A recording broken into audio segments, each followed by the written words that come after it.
Hello, welcome back to another manga chapter review. I'm Soul King Sage, and we are reviewing My Hero Academia chapter 343, Let You Down.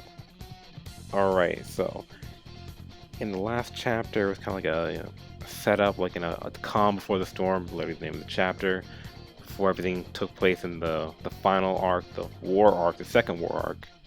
And this chapter kind of cuts to All for One talking to Ayama's parents, kind of saying like, oh, calling him dear uncle, which is interesting dynamic. I don't think they're like blood related, but it could be how like All for One interacts with like people who kind of owe him something, like familiar thing, kind of like a mob boss, a mafia boss kind of deal. So, but Ayama's parents are kind of like, oh yeah, we still owe you. We're still like, we're still in debt to you, and we'll see you tomorrow. Ayama's gonna drop something off for you or give you some information, yada yada. And Alphonse kind of explaining that he can't be lied to, and he can like kind of sense, like when people have some ill intentions toward them, and it's kind of like he's basically saying like he stole this quirk from somebody, like in the Dawn of Quarks age, and it's like the descendant of that person is the detective that works with All Might all the time, who can like use the human lie detector. So he kind of like is like the prequel version of that quirk. It's not completely lie detection. It's just telling like saying like I can kind of tell if you kind of like have any ill intentions to you. So next panel cuts to like this. I don't want to say abandoned city, but kind of like broken down city in a parking lot kind of area. And Deku and Ayama are like meeting together.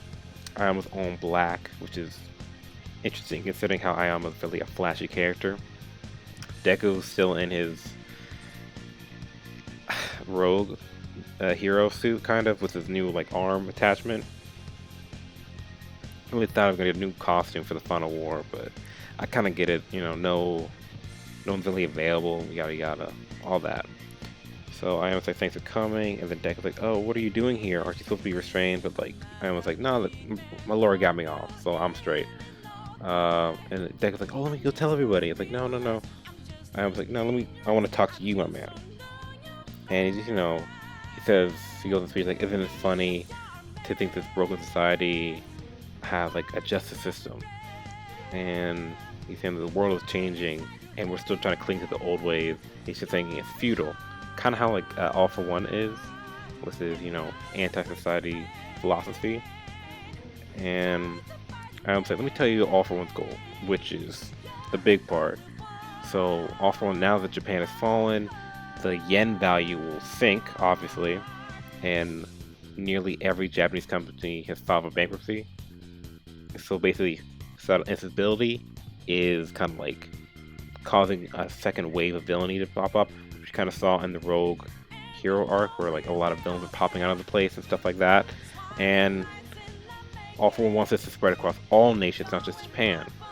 So it's kind of like when the Great Depression happens, where like a lot of crime would rise because of the poverty rate, and kind of explaining also relates to the first appearance of Quirks, which you kind of know was kind of a chaotic time due to like some, I don't say flashbacks, from like people just kind of talking about it, I guess. But he's in a crashing economy and soaring unemployment rates and societal chaos has already ensured this to happen. And Deck's like, what are you saying? Oh, I'm like with this little confused, wavy voice thing.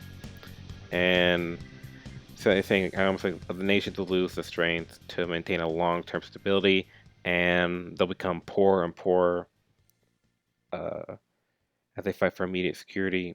But they'll just abandon Japan because Japan's such a risk, which it was kind of stated a couple chapters beforehand that Japan was going to get kind of cut off, and it was cut off. Most heroes helped, except for Stars and Stripes, who kind of like forced their way into there.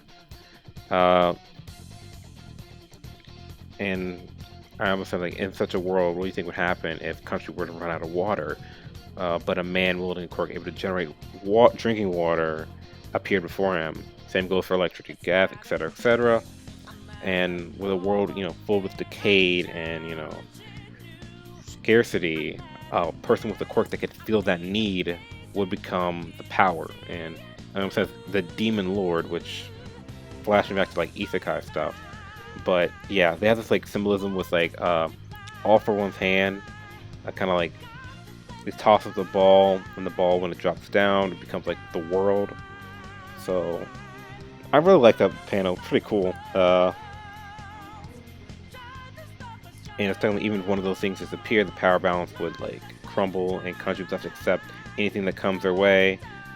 Basically saying once the economic, state of the world kind of plummets, and there's scarcity for goods, supplies, all of them would just swoop right in there and take control, literally having easy control over the world because he can provide such a need. And which could kind of explain why he has certain like cavalcade of quirks, and some of the quirks don't seem like really that important. Or in my opinion, I think All For One's underwhelming in the sense of its quirks sometimes, but that could be because he's planning to have these quirks in case the world goes into like a drought, or other economic, not economic, societal damage, something like that. But I digress. So all Deku's like saying like, "Oh no, this will never happen. Plus, we are still here." It's like, I suppose so. This was my final gambit. I'm sorry, but I really want to make sure. He says Maman and Papan. I don't know what that is, but that's how he says his mom and dad. So are like safe and then all of them just pops out of nowhere, all menacing. And I think it's a new helmet too. I think it might be the old one, but it looks new. It looks nice. I love it. And they're like, "All For One," and like it's like All For One's like, "Oh, you delivered him just as promised, Ayama." And it must have been painful backstabbing your friends like that, yada yada. But almost so much anguish. Just like he just kind of like like, "Oh, the pain, the pain," and I just like he's just bullshitting. Like he don't really care. And it's like, "You surpassed my expectations." Deku kind of like full cows, if you can even call it full cow now. And the whole Silver like final plan was marvelous. It wasn't 100% accurate, so there's more to his plan. So hopefully we'll find out what the rest of his plan is in the coming chapters. But that's for later. And I almost like, "Oh yes, I told you, promise our future and happiness." And Deku's like, "I believed you, Ayama." It's like I don't think I can feel any anguish anymore. And he says, "My dear uncle," and fires his naval laser straight at All For One. Does a little spin too, hands behind his head, dope thing. All For One kind of blocks it. I think it hits him, but he like deflects it with his like arm. And then All For One's like, "You ungrateful bitch." He didn't say that, but he was thinking it. So, and big reveal of the chapter is like Deku and Ayama were in on it together. Deku was just acting with amazing acting skills from Deku.